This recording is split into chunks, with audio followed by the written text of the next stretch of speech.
Alright, I am back with another video, and today it is the final day of Apocalypse Week, the final episode, the fourth Horseman to round out the group.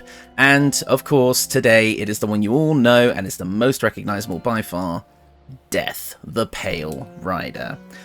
And it makes sense for Death to be the final Horseman. It is the end of everything. Death is the end of all living things, both people and animals and the world.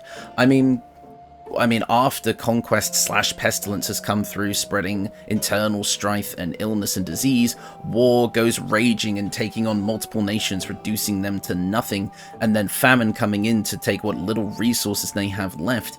It is only natural that when all is said and done, death is sure to follow, and as such, we've got the old Grim Reaper himself here, boys. I mean, he's not exactly the Grim Reaper, that's more of a pop culture thing that came about later. Hell, technically he's not even really known for wielding a scythe. Again, that is a pop culture thing that came along later. In fact, Death is described as actually bringing literal hell, or Hades, wherever he rides. So I kind of wanted to kind of get a little bit of both, a little bit of the pop culture, a little bit of the hells. So and also tying it up into a nice little bow where we get all of the thematic abilities and kind of rounding out the team with a kind of, let's say, a bit of a main spell damage dealer, let's say. I mean, don't get me wrong, I know what people are immediately going to say, oh yeah, he's just going to go Necromancy Wizard, but no, Necromancy Wizard actually didn't get me a lot of what I wanted. But level 2 ability is real nice, and we'll be talking about that in a minute, but we actually decided that because we didn't want to focus too much on the whole summoning undead aspect, again, these builds are made as a collaborative effort between myself and the community on my live streams, and so we decided to kind of go with it like a different way, and I think you guys will appreciate it. And obviously the combat footage being showcased today, unlike the other Horsemen, this is all of the Horsemen working together in one big final battle encounter, and you can clearly see how well all of these builds work together. Apart, some of them struggled. Well, not so much, but apart, some of them struggled, but together they are a force to be reckoned with. They can end anything. These builds work so well together, and I absolutely love them. It was so nice to finally get to show off the full team, and you can kind of see how much battlefield control we have, how much damage output we have, both at melee and at ranged. And even then, again, I don't really get to showcase the roleplay stuff here, but the roleplay opportunities that have come out from this as well, especially from Famine having such high charisma. Oh, it's so good.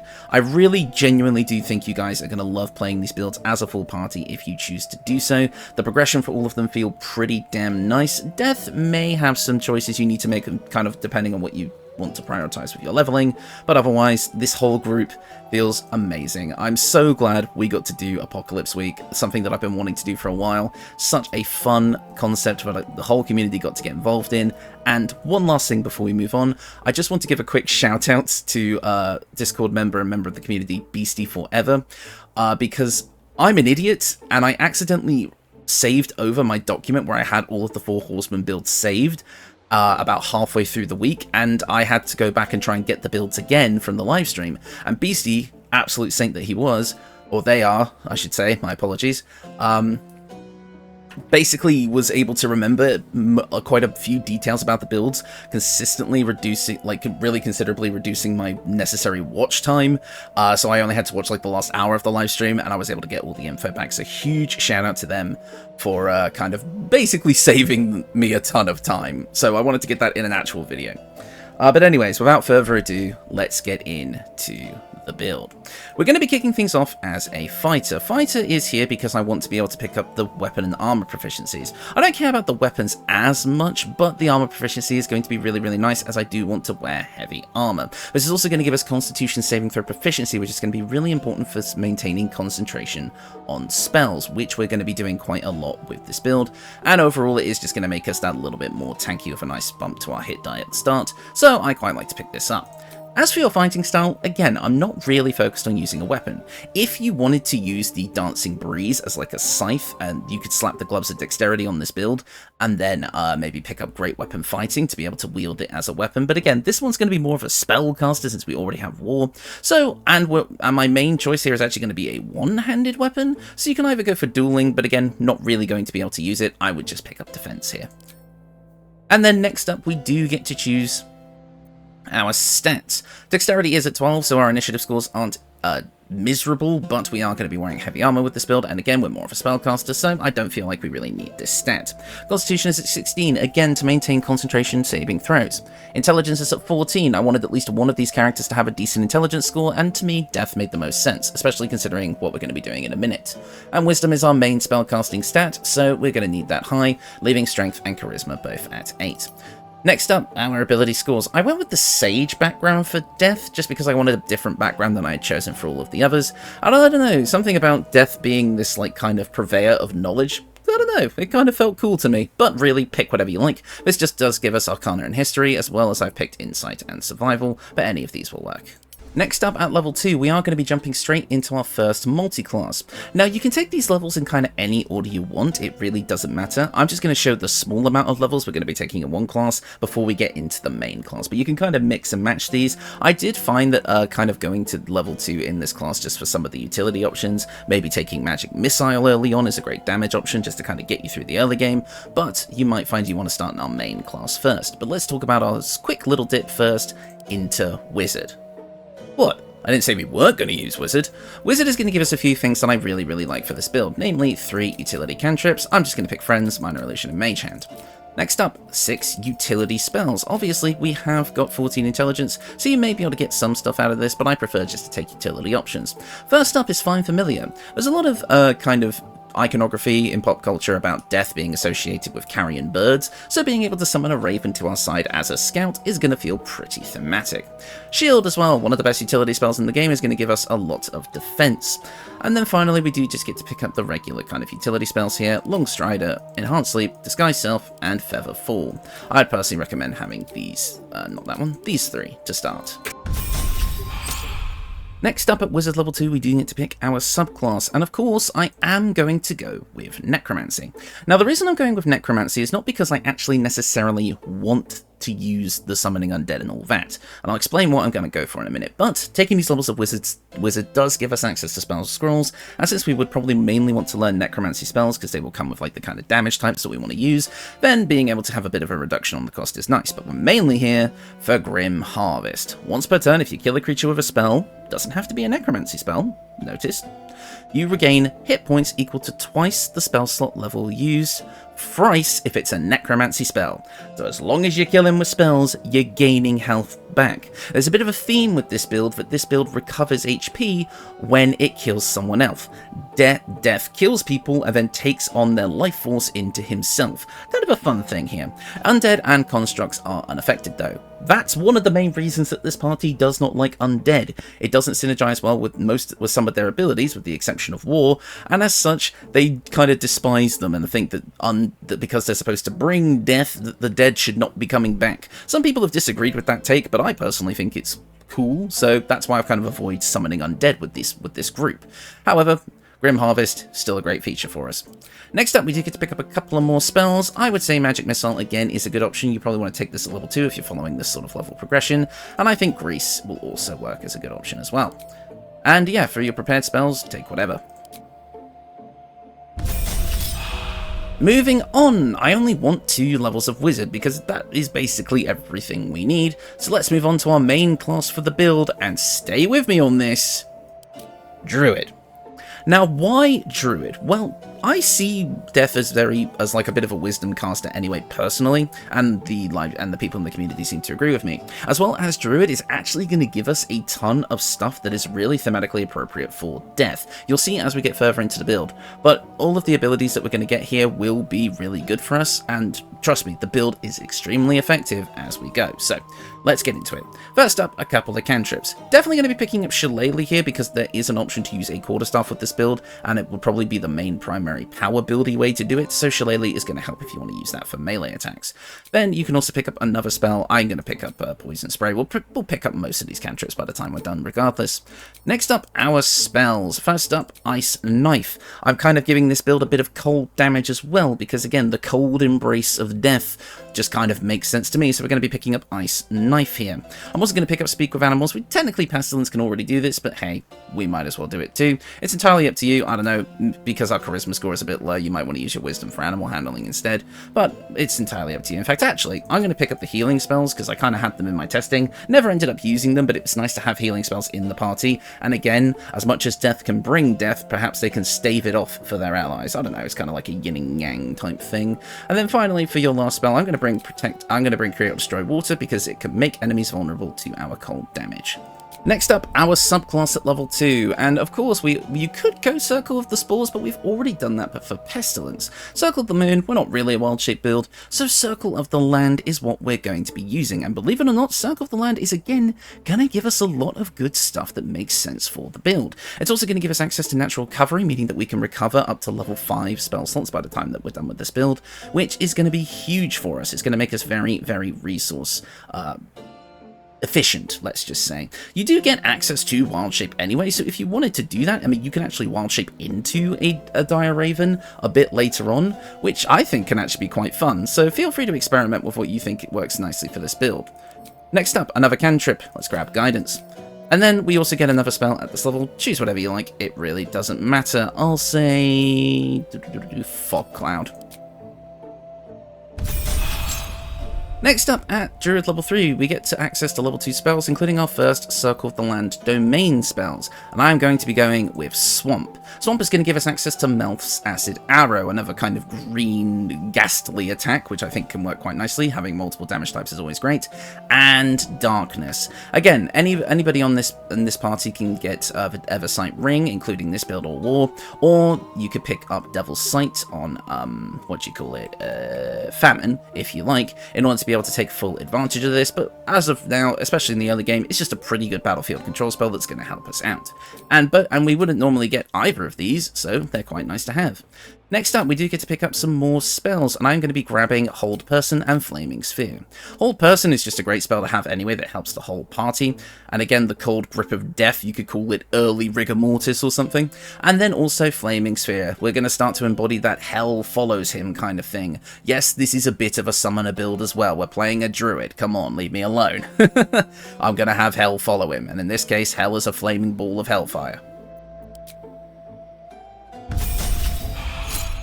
At Druid level 4, we're going to gain access to another cantrip, and I'm going to grab Resistance. And then we do get to prepare some more spells. It's entirely up to you, really, what you want to pick here. We're already kind of starting to run out of options that I would consider thematic, but since we have the Cure Wounds and Healing Word spell, I'm going to pick up Lesser Restoration, because again, we might as well just have someone in the party who has these qualities. You may think, why is Death healing and, going for Lesser Restoration to cure all this stuff? Well, again, I see it more as like, I don't know how to explain it, but like, again, if it's for our allies, the other Horsemen, it's mainly just having complete control over death. Again, as much as you inflict death and bring it, for the other Horsemen, it's more like you're basically just staving it off, you're keeping death away from them. I don't know, if you feel like it's not very thematic, then don't take these spells, but I'm going to be taking them just because we need to fill some slots, and again, as part of a D&D party, it does kind of make sense to have someone who can do these things. And again, these characters aren't necessarily meant to be the 4 Horsemen themselves 100%, they're just meant to represent them. So these might just be a group of adventurers who just happen to embody these aspects. Play around with it. Don't be glued to a concept. Anyways, Feat, first one of the build. Unfortunately, there wasn't really enough room in this build for I would say, like a regular feat. Not that there's any that we really need, so we're just going to take an ability score improvement and bump up that wisdom. Next up at Druid level 5, we're going to get access to level 3 spells, as well as another one of our Circle of the Land domains. And there's a couple that you could pick from here, but I'm going to be bringing the Swamp once again. The Stinking Cloud, a big aura of just kind of sickly necrotic energy, and Vampiric Touch to be able to drain the life force of our enemies and turn them into hit points for us. Again, kind of on the theme of the build. We also do get to pick up other level 3 spells, and I'm going to be grabbing Feign Death, because again, putting your ally into a state of half death to kind of protect them, I don't know, kind of feels thematic. It's not a great spell, but it's fun for the build. And then for your next spell, it can kind of be whatever you like. I actually do kind of like Sleet Storm here, being able to disrupt the concentration of spellcasters and create ice surfaces. Again, kind of going for that cold embrace of death thing. I don't know, I quite like it. Next up at Druid level 6, we're going to get Land's Stride, meaning with difficult terrain no longer slows us down. We do also gain access to the very good world shapes at this point, mainly Owlbear, if you decide to use them. And then finally we do get access to another spell here, but again this is a pick your favourite situation, it really doesn't matter. Next up at Druid level 7, we're going to gain access to level 4 spells and another Circle of the Land domain. Now this one is a bit more up in the air, kind of just choose what you want here. I can't remember exactly which one I went with, actually. Oh, right, I went with Desert. Desert is going to give us access to Blight, which is just one of our big necrotic spells anyway. We can get this normally from Druid, so feel free to pick something else. But Wall of Fire is another great spell that I just kind of felt like was on theme for the build. So if you want to pick that one up here, you absolutely can. There's also something like Freedom of Movement and Confusion if you want to buff like that. Conjurer, Minor, and Elemental and Ice Storm are also there, but we're going to get them from this regular spell list anyway. Greater Invisibility could also be a fun one if you wanted to go with that. And there's also Swamp for Grasping Vine, but personally, I'm going to go with Desert.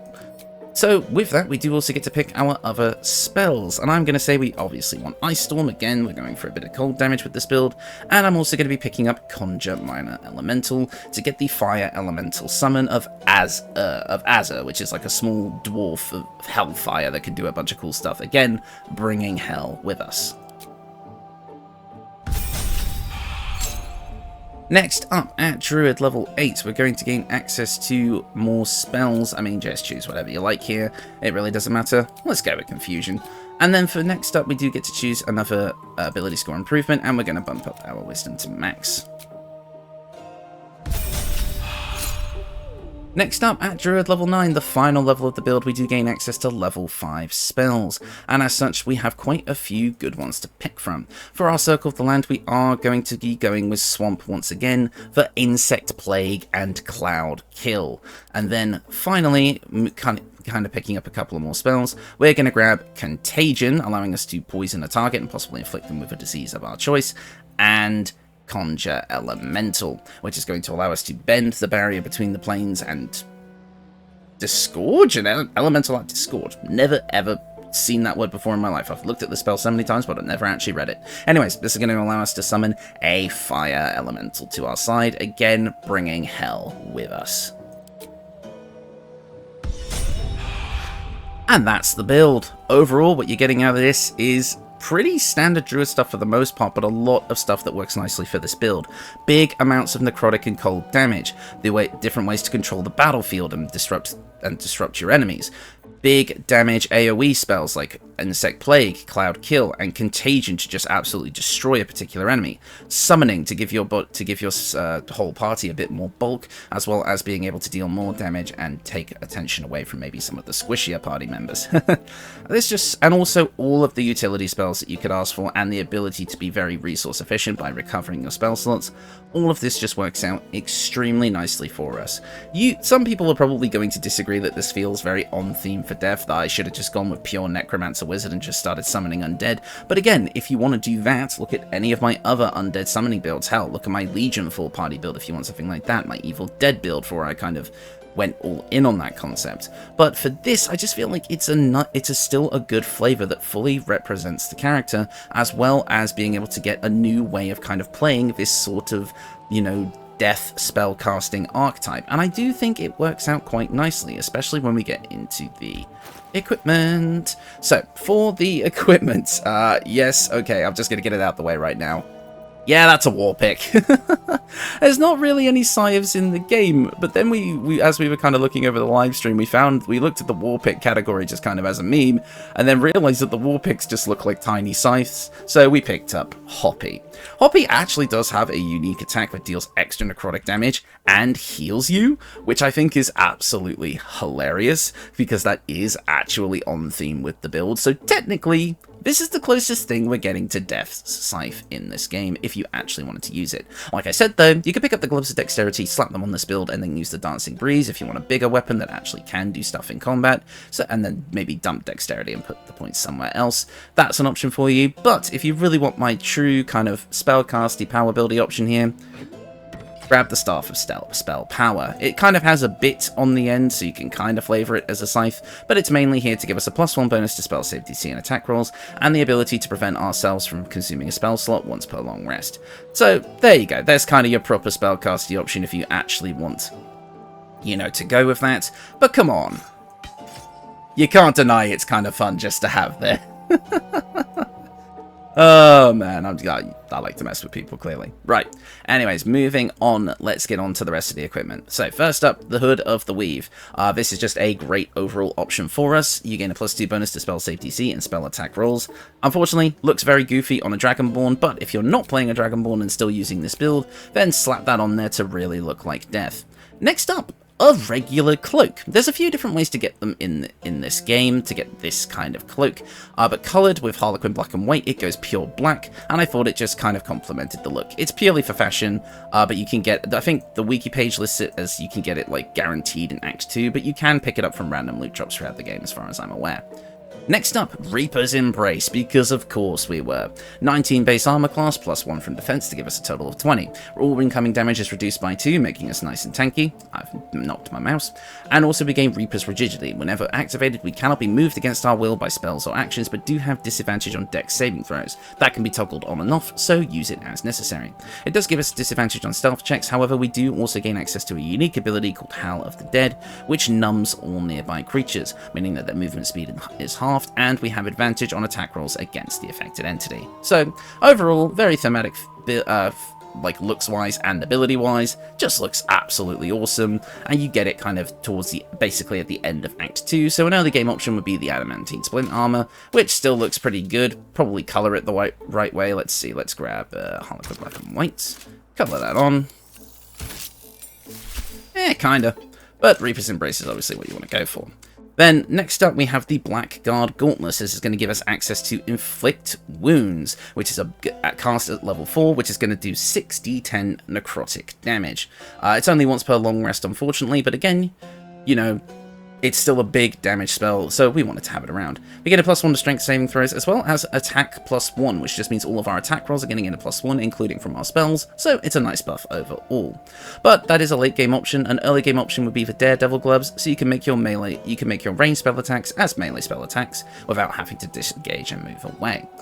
Next up, the Boots of Striding. Whenever you cast a spell that requires concentration, you gain momentum for 1 turn, so a bit of a speed boost. And then while you are concentrating, you cannot be knocked prone or moved against your will. So as long as you're concentrating on a spell, you won't get knocked prone. Does kind of make the Reaper's Rigidity bit of the Reaper's Embrace a little bit pointless, as you basically would just be giving yourselves disadvantage on dex saving throws for no reason, but that's only if you're not concentrating that you can use that one. If you are concentrating, then you'll get this buff. Plus, it also gives us a little buff to our athletics as well. Overall, an amazing pair of boots that's really going to help out the build. And yeah, I mean, that was fairly quick. Oh, the only other thing I will show off here is the Shadow Lantern. Somebody in the comment section of this kind of video of the videos from this week pointed out that technically, if you wanted to have hell follow you, you could pick up the Shadow Lantern, which as a weapon still looks kind of cool and looks thematic for death, as well as being able to conjure a Shadow Lantern Wraith to follow you around. In fact, let's have a look at what you look like. Go on, boom. The camera's a bit weird. Ooh, spooky.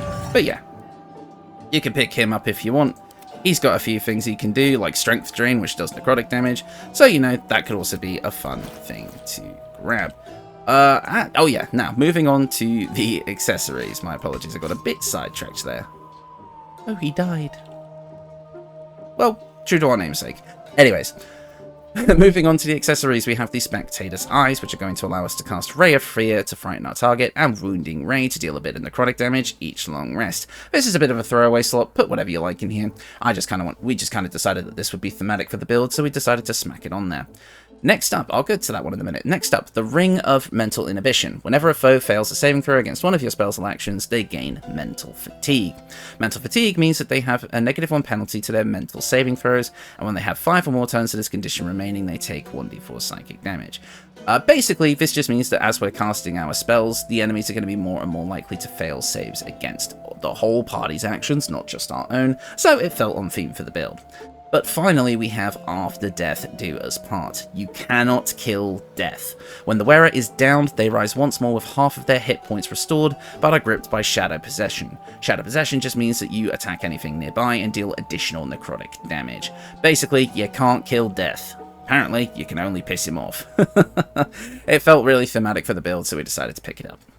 And yeah, I mean, that's it for the build. I mean, that one was pretty smooth. I think that was very quick, actually. But yeah, overall, like I say, you'll be seeing from the combat footage now, Death is a perfect addition to this party.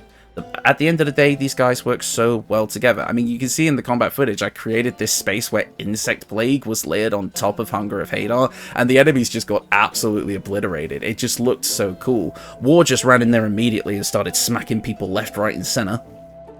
And Pestilence was able to stick up on their little pedestal there and just shoot people down for massive amounts of damage when I'm not getting critical misses and 90% chance to hit. Grr. But yeah, no, with Charisma as well, like from the Famine build, you know, you have the Eldritch Blast going off, you have the Hunger of Hadar staying up. They were pretty much able to completely stay out of danger thanks to their abilities to move around the battlefield. They all just worked so nicely together. They were able to very swiftly and decisively take down the group of enemies that I always use for testing full party builds. Honestly, they just performed so well. This party is so fun. It was so fun to kind of make builds that were based on like this theme. And yeah, I mean, what else can I say? It's the end of Apocalypse Week. We got through it. I got through it. 4 videos in a week. Haven't done that in a long time. And can I just say, thank you to everyone for your support this week.